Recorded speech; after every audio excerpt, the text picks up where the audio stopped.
Well, Jessica, it's good to have a chance to talk with you. You know, we've worked together real closely, but I'm really looking forward to talking with you about other things besides Temple Isaiah and our work on the executive committee. Well, I'm so excited to have this opportunity to sit down and chat with you. Of course, we've known each other professionally for years, but to be able to learn a little bit more about each other and establish a deeper connection and find the ways that our lives intersect, it's really exciting. This is a real opportunity to hear our stories, understand how much we share experiences or share values and ideas, and I'm really looking forward to it. Me too. And I just learned before we sat down to start this conversation that you grew up in Beverly Hills. I did. I grew up in Beverly Hills. My parents, we lived on Lapeer Drive. Have you always lived in California?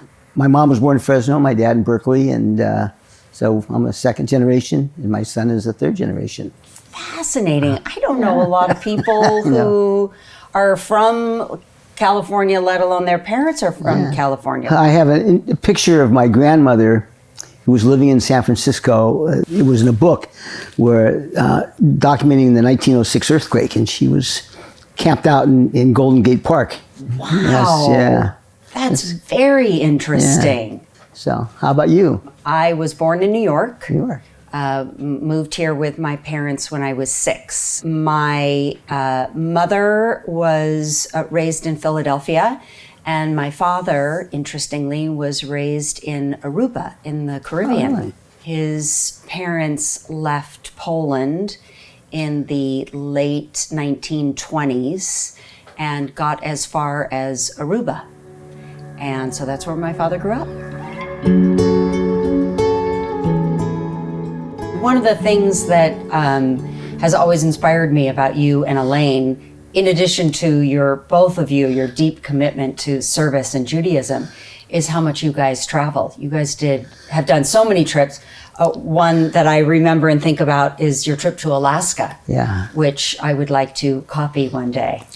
Well, you should. We've been lucky, and I do like to travel. And I know you just got back from Spain on a bicycle trip, so... Yes. In 2010, my husband wanted us to go to Peru with our kids, who were young at the time. Mm-hmm. And I'd really not been anywhere in Latin America before. And I thought, Peru, why would we go to Peru? I was, in my mind, so Western European centric. I was thinking we should go to Europe if we're going to go somewhere. And then we went to Peru, and we went to Machu Picchu and went to visit museums, and just the depth of the culture and the knowledge of people who lived so many years ago was really eye-opening to me. And I, not for the first time, but again, realized how important it is to travel and see other places. Yeah, that was one of my takeaways when I was at Machu Picchu, did a hike there. And it's just fascinating to me what they were able to accomplish. And sometimes we think we're so far advanced, but you just look at what preceded us. How did you get involved in Temple Isaiah? You were a member for a long time, and then sort of got thrust into a leadership role. Yes, I did get thrust. No, kind of willingly. But as you know, Elaine was very active and still is active. And I had just never kind of stood by the side and reluctantly go to Shabbat services. And one day, I forget who, somebody called me up and said, "How would you like to be the treasurer?" And I said, "Well, I've never even been on the board, much less the executive committee." Anyway, I did it and did that. And then somebody said, "Well, you should be the president." Did that. So it changed my life a lot. And I didn't understand getting into it, I think, how meaningful it would be and how important it would be to be able to make a contribution, and of course working with the clergy. And I really had no idea of how the temple even operated, much less in what it was doing in its commitment to social justice. And I read about it, and I saw it from a distance, so it was really good, and we had a really good team. I think about sometimes the board meeting that we had in March of 2020, where we debated and took a vote on whether or not to close the temple for, I don't know, maybe it was 2 weeks or something. what was it like for you? I mean, I was right there Yeah, at your you were side, there. but you were the one in charge, you and the clergy. I think the first thing that came to my mind is we need to do the right thing. But I felt it was really important to make that a board decision, not my decision. And that's what we tried to do. I don't know what you were at that meeting. I don't know if you have a different... I have the same memory of it that you do, that initially it didn't seem like there was going to be consensus, Yeah. but over the course of the meeting and the conversation, I think the vote was unanimous or almost unanimous to close the temple.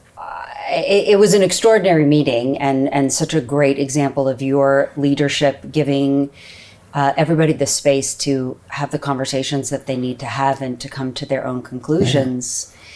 And then moving on from there, I know for me personally, the temple was such a lifeline in those early scary days. I mean, I think I knew before how important being a member of a community like Temple Isaiah is, but the pandemic really solidified that for me. You know, coming out of COVID, I led the committee that did the cantorial search, that led to us having Cantor Schloss, which is just so, wonderful so installation fabulous. Yes, last great. week. Yeah. He's just extraordinary.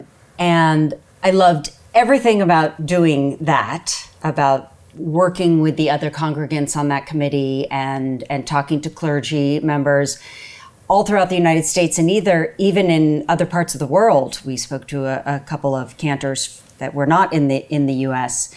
The thing that I heard over and over again from clergy when we asked them, why are you interested in coming to Isaiah?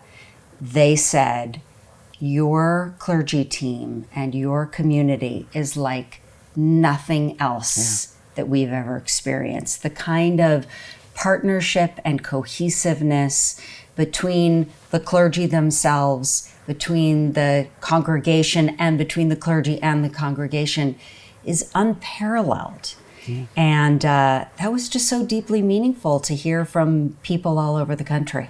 You know, we see ourselves as kind of a fairly, I guess, medium-sized temple in the Los Angeles community with all sorts of other synagogues that we would have such a reputation, and we do. And it is because of our clergy over time. One way to think about leadership is finding a way to, I'll use the word common, I don't know, have common people do uncommon things. Common being regular, you know, not people who are not in leadership positions. And if you think about that's what we were able to accomplish. So Jessica, our previous conversations have been really interesting, but I'm curious as to if you look back on the things you've accomplished and as a parent, and you have a working professional in your professional career and a temple, what are the things that stand out for you as the things that you're most proud of? Wow, that's a big question. Yeah. I'm proud of the relationship that I had with my parents, which was really deep and meaningful. I knew that from listening, and just as a sidelight, I was really struck by your mother's story and how that influenced you. And even though they both passed on, it continues to be deeply meaningful to me on a surprisingly regular basis. I mean, I think about them every day, and I'm proud that when I think of them, I have fond memories and happiness with the relationship that I had with both of them. I'm very, very proud that Elaine and I have been married almost 53 years, and I see that, you know, that's a commitment on a part to make that work. Yes. As we all know. And I think I'm proud that people think that I can support and help them, that I've been able to use what I have to do that. And I think that those are the things I can point at, you know, I was president of this or I was that. And all those things are good, and I'm lucky I was able to get in those positions. But I think it's what you do for other people, your family and others that strike the chord for me.